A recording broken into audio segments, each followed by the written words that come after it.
when we state regarding beliefs, does this mean that discussions that are held today fall into that rubric or not? Discussions today, many of the discussions people have today do not fall under the rubric of belief. They fall under the rubric of jurisprudence. So people will discuss customs and practices, anniversaries and other things, celebrations, commemorations. These things do not fall under belief. For instance, with the raging debate on the Mawlid, if we say to any opposition, we say that it is sufficient for you to congregate and recite poetry in praise of the Messenger of Allah sallallahu alaihi wasallam. Is this from the Sunnah? Yes. The companions would stand on the pulpit and recite poetry in praise of the Messenger of Allah sallallahu alaihi wasallam. Is this done on a specific day? No. It is done throughout our lives. Did the companions seek blessings through the relics of the Messenger of Allah sallallahu alaihi wasallam? Yes, we know this narration from Sayyiduna Anas bin Malik, the narration from Sayyidatuna Salma, the narration from Sayyidatuna Zainab radiyallahu anhum, and other companions in Bukhari and Muslim alone, in the Sahih of Imam Bukhari alone and the Sahih of Imam Muslim. So hold congregations where you do madh, and if you consider the poetry to be an innovating poetry, which in many cases there are innovators who write poetry, then stick to the poetry of the companions. So Ibn Sayyid al-Nas rahimahullah wrote a book called Minahul Madh, a one-volume work where he compiles the poetry of over 200 companions. So hold a gathering, a congregation, recite from that poetry of the companions alayhim ridwan. And if you deem lights and flags as an innovation, do not have flags and lights. Just hold a gathering where poetry is recited and disperse. And follow the sunnah of taking tabarruk, blessings from the relics of the Messenger of Allah sallallahu alaihi wasallam. Now, do not term the gathering as Mawlid or Milad. Remove that name. Just have praise of the Messenger of Allah sallallahu alaihi wasallam. Do not have flags, do not have lights, do not specify one day. In effect, you are following the sunnah. But we do not see such gatherings on either side. On either side, we do not see such gatherings.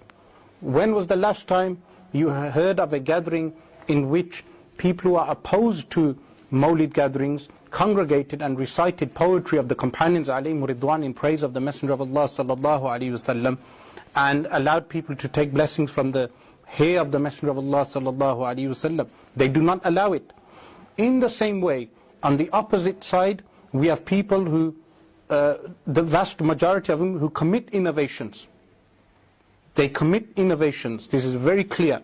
They commit the innovation of free mixing of the genders, which is prohibited in Islam, promoted by scholars or people who claim to be leaders of the Muslim nation today. They will have our mothers, our sisters walking on the road, but their own mothers and sisters are not walking on the road with flags and candles and claiming this is Mawlid.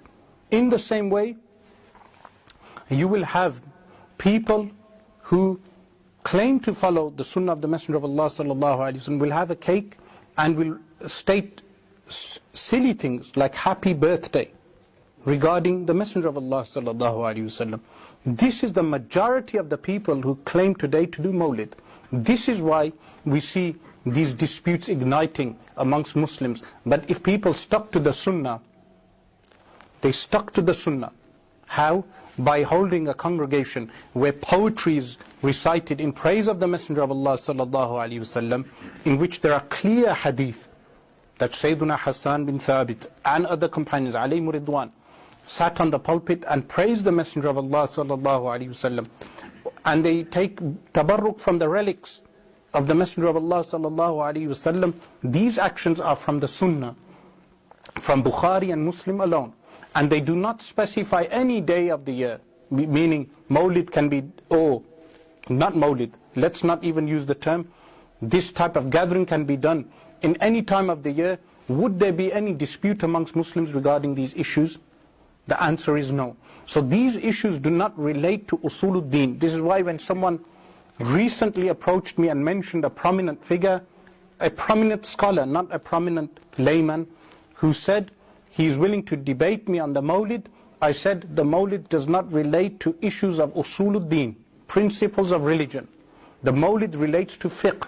The only reason in the past I personally have shown harshness regarding this issue was because of the way the opposition had discussed the issue in our local areas.